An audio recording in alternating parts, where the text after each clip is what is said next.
Tính đến năm 2026, nước Mỹ đã nợ rất nhiều. Nợ công của nước Mỹ đã vượt mốc 31.000 đến 38.000 tỷ đô la Mỹ, tương đương với hơn 100% GDP của nước này. Nếu quy đổi cho dễ hình dung, mỗi người dân Mỹ đang gánh khoản nợ rơi vào khoảng từ 90.000 cho đến 100.000 đô la Mỹ. Và nếu cập nhật theo tỷ giá 1 đô la Mỹ bằng khoảng hơn 26.000 đồng, thì số nợ mà mỗi người Mỹ đang gánh nếu mà quy ra tiền Việt rơi vào khoảng từ 2 tỷ 4 cho đến 2,9 tỷ đồng một người. Một con số nếu mà quy đổi với người Việt Nam thì rất lớn. Dù nghe rất lớn nhưng cần hiểu đây không phải là khoản tiền mỗi người phải trả trực tiếp và đang vay trực tiếp.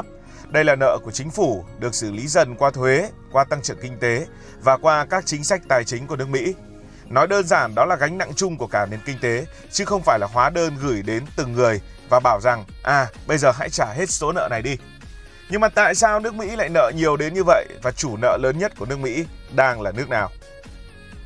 Trước hết cần phải hiểu vì sao nước Mỹ lại sẵn sàng nợ. Lịch sử một chút thì sau Thế chiến thứ hai, Mỹ bước vào vị thế siêu cường kinh tế với công nghiệp gần như nguyên vẹn và chiếm hơn 50% GDP của toàn cầu. Nhưng thay vì trả nợ cho nhại người, Mỹ lại chọn cách tiếp tục vay để phát triển. Họ phát hành trái phiếu để tài trợ chiến tranh, rồi sau đó vay thêm để đầu tư hạ tầng, giáo dục, khoa học công nghệ. Vì vậy, nợ công vào năm 1946 cũng đã lên đến hơn 100% GDP. Nhưng điều thú vị đã có những giai đoạn tỷ lệ này đã giảm xuống khá nhiều. Bước sang thế kỷ 21, đặc biệt là từ khủng hoảng tài chính toàn cầu năm 2008 và sau đó là đại dịch Covid, thì Mỹ cần nhiều tiền và họ lại tiếp tục sử dụng cái công cụ vay nợ của mình để mà cứu nền kinh tế. Mỹ đã tung ra những gói cứu trợ lớn rồi là phát tiền trực tiếp cho người dân, hỗ trợ doanh nghiệp rồi là hạ lãi suất xuống gần như là 0%. Và tất cả đều phải dựa vào vay nợ, khiến nợ công một lần nữa vượt 100% GDP. Vâng, 100% GDP của nền kinh tế lớn nhất toàn cầu. Vậy hãy xem hiện nay Mỹ đang nợ nước nào nhiều nhất. Nhiều người nghĩ rằng Mỹ đang nợ Trung Quốc là chính, nhưng thực tế thì khác hẳn. Cứ 10 đồng của nước Mỹ đang tính vào nợ công thì có khoảng 7 đồng là nợ trong nước. Tức là Mỹ chủ yếu vay từ hệ thống của chính mình, bao gồm quỹ hưu trí, quỹ an sinh xã hội, các ngân hàng, các nhà đầu tư trong nước và đặc biệt là Fed. Điều này có nghĩa là phần lớn khoản nợ không nằm trong tay nước ngoài mà vẫn luân chuyển bên trong nền kinh tế của nước Mỹ. Chính vì vậy, rủi ro giống như kiểu bị chủ nợ nước ngoài gây áp lực thực ra thấp hơn rất nhiều so với tưởng tượng của nhiều người. Mỹ nợ khác Lào nợ, khác Campuchia nợ, khác Việt Nam nợ, khác Sri Lanka nợ.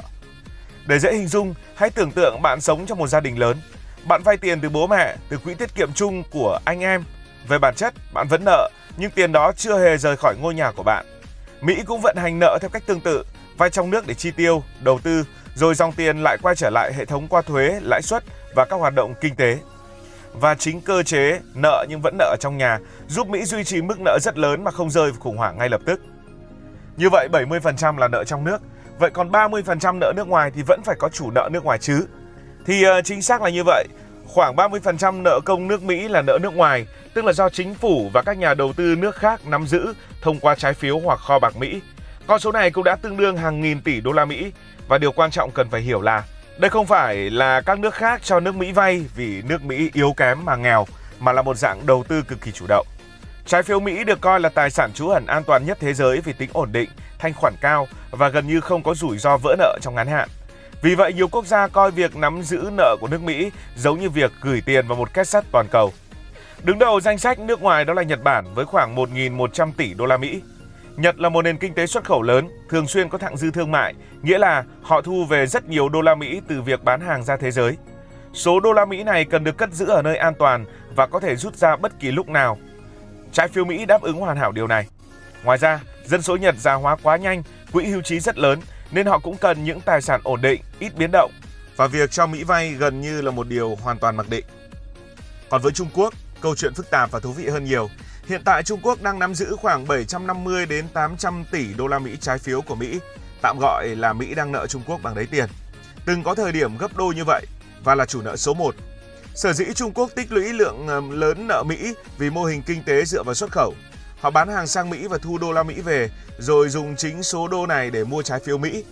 Đây là một vòng lặp đặc biệt. Mỹ thì tiêu dùng, Trung Quốc thì xuất khẩu, sau đó Trung Quốc lại mua lại nợ Mỹ.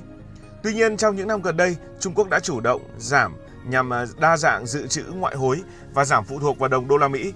Dù vậy, họ không thể bán sạch vì điều đó sẽ làm giảm giá trị của tài sản chính họ đang nắm giữ, đồng thời gây ra biến động lớn trên thị trường toàn cầu. Vương quốc Anh đứng thứ 3 với khoảng 650 đến 700 tỷ đô la Mỹ, nhưng cần phải hiểu rằng phần lớn số này không hoàn toàn là tiền của Anh cho Mỹ vay. London là một trung tâm tài chính toàn cầu nơi các quỹ đầu tư, ngân hàng và tổ chức quốc tế đặt trụ sở hoặc trung tâm giao dịch.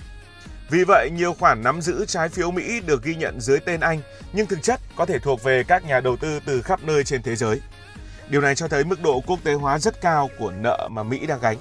Nó không gắn với một quốc gia cụ thể, mà là tài sản chung của hệ thống tài chính toàn cầu. Ngoài ba cái tên lớn đó là Nhật, Trung và Anh, còn có hàng loạt những quốc gia và vùng lãnh thổ khác như Luxembourg, Thụy Sĩ hay các nước xuất khẩu dầu ở Trung Đông. Điểm chung của họ là đều có lượng ngoại tệ rất lớn cần được bảo toàn giá trị. Và trong bối cảnh thế giới đầy biến động, từ chiến tranh, khủng hoảng tài chính cho đến lạm phát, trái phiếu Mỹ vẫn được xem là biên độ an toàn. Chính vì vậy, dòng tiền toàn cầu này liên tục chảy vào cái lượng mà Mỹ đang nợ, bất chấp quy mô nợ của nước Mỹ ngày càng phình to. Nói tóm lại thì phần nợ nước ngoài của Mỹ không phải là dấu hiệu cho thấy nước Mỹ phụ thuộc vào thế giới, nghèo mà phải đi vay, mà ngược lại nó lại phản ánh một điều. Cả thế giới đang chủ động gửi tiền vào Mỹ bởi vì họ tin tưởng vào hệ thống nước Mỹ. Nhật Bản cần sự ổn định, Trung Quốc cần nơi giữ đồng đô la Mỹ, Anh là trung tâm tài chính trung gian và các nước khác cũng có lý do riêng.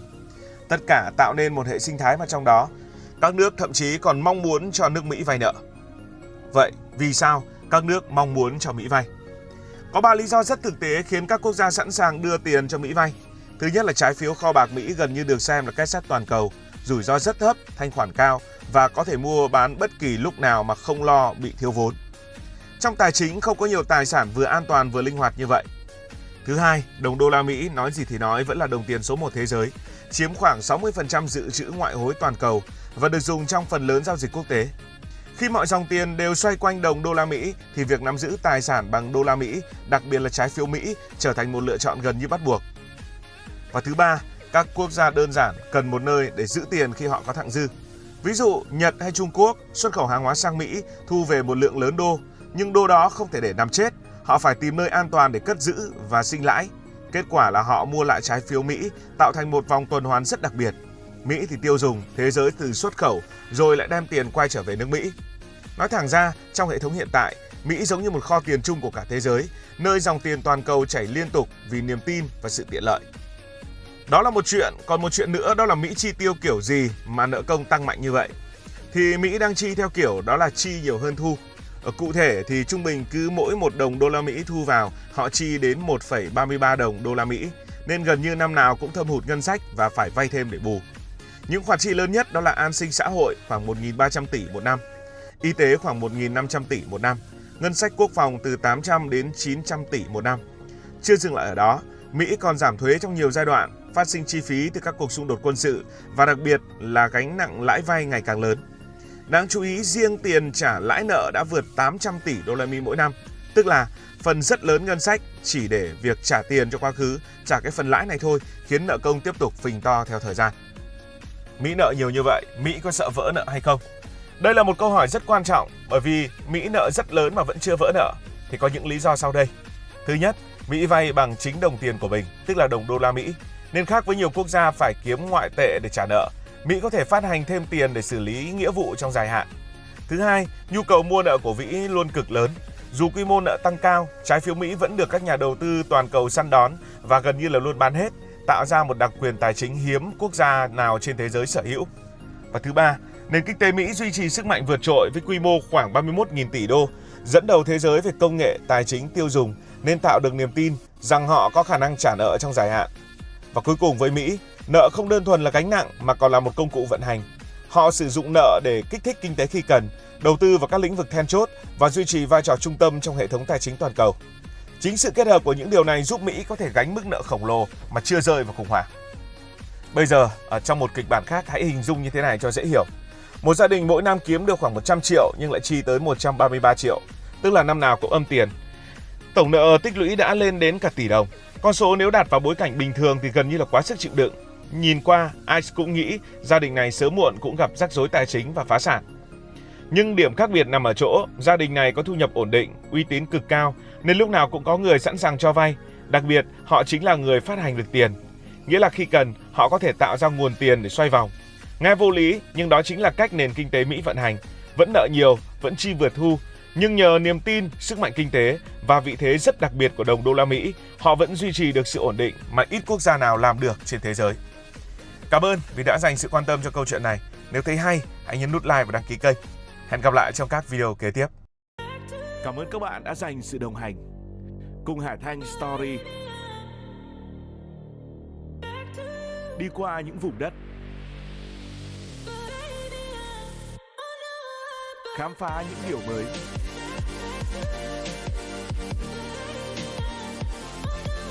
Đừng ngần ngại, hãy để lại những góp ý và xin được hẹn gặp lại.